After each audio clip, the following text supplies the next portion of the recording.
All right, today we are going to look at our third type of graph that helps us to demonstrate and show different sets of data. That's all graphs are about. It's a way to show data. And so that's what our unit is about. So today we're going to read and draw conclusions from pictographs. A pictograph is a graph that compares some sort of data. Usually it's the amounts of something, kind of like a bar graph, but instead of using bars, they use picture symbols. And they use picture symbols because it allows us to, one, look at it really visually. They're kind of fun to look at. And two, it helps us to get sometimes really big numbers onto a page. So with a pictograph, once again, you're going to see at the top, you're going to typically see that title, which is always important, the first thing to look at and read so that you can understand, well, what is this about? All right. Then you'll see some different categories. So this is favorite winter activity. I see the choices that someone could make: snowball fights, building a snowman, drinking hot chocolate, building a fire. You're going to see some picture symbols, and usually they're the same picture. They don't always have to be. And then you're going to see a key.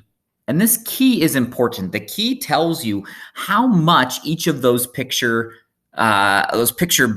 numbers, those picture spots are worth. And this can change. And so you have to know that. So this one says that every snowflake is 2 votes, which is important to know, because if I were to count snowball fights and just went 1, 2, 3, 4, 5, I could say, okay, 5 people like snowball fights.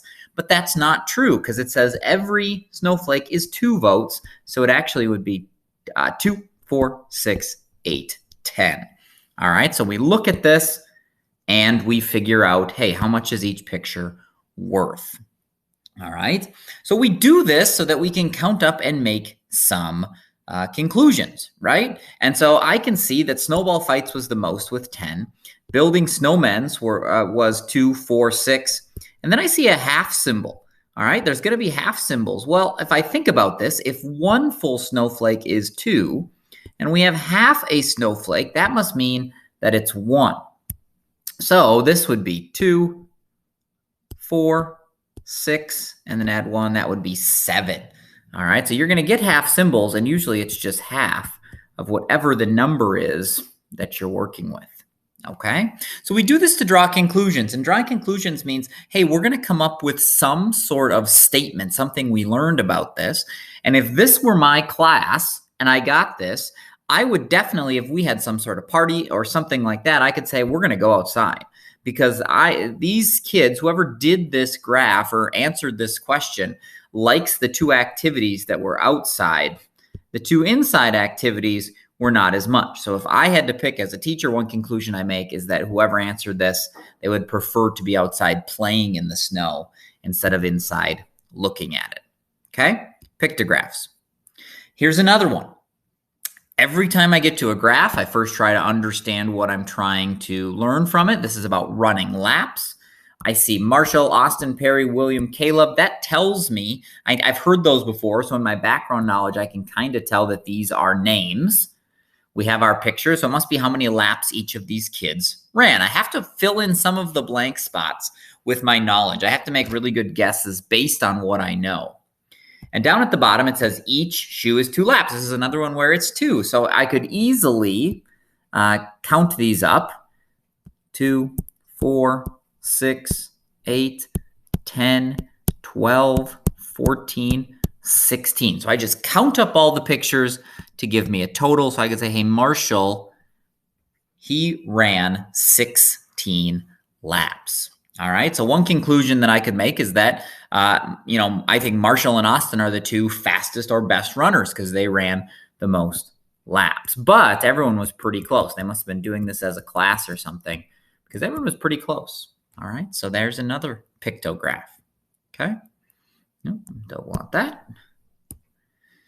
All right, here's a little bit different one. It doesn't really have a title on this, so I have to do some more kind of thinking and drawing some conclusions. But I see, hey, mode of transport. I see bus, car, walking, bike. I see number of students. So I'm going to think, all right, I know from my background knowledge as a teacher that kids get to school in lots of ways. And these seem to be the ways that I typically, when I'm making my list, come up with. So I'm going to guess that this graph is telling me about how do students get to and from school. The picture they used was a smiley face, probably to represent students. But you can see down here at the key, I notice something a little different. It's not 2 kids anymore. Each of those smiley faces represent 3 students. So if I was trying to get together, okay, how many kids are going home on their car, I wouldn't count by 2 this time, I'd count by 3. 3, 6, 9, 12. So you can see it's going to change, and it's really important to look and honor that key. Otherwise, you're going to be off with your answer. Now, sometimes we get really, really big numbers. So here's a cool pictograph. It's talking about how many TV sets were sold in different years. And look at this big number down here. It says each TV represents 500 TV sets.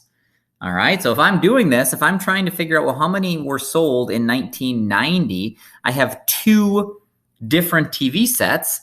So each one of those is worth 500. So I'd have to go 500 plus 500 to figure that out.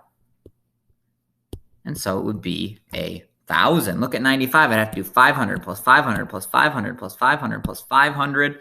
I would do 500 5 times. So 500, basically 500 times 5 to get that answer. So sometimes we get really, really big numbers, and that's why pictographs are kind of useful, because they let us do that. Okay, so today in our lesson, you're going to practice reading some pictographs. I wanted to see if you can actually look at the information and read that graph. Tomorrow, we're going to look at line graphs, bar graphs, and pictographs, and really work on drawing conclusions, where we're not as concerned about, hey, how many exactly people were in 1990 or liked that fruit or whatever, but it'll be more about what can we learn. You're going to be thinking about statements of, hey, what can I learn from this graph, and what is it telling me? All right, so you're going to go to your lesson now, answer some questions, reading some pictographs. Good luck. Thanks for listening. See you tomorrow.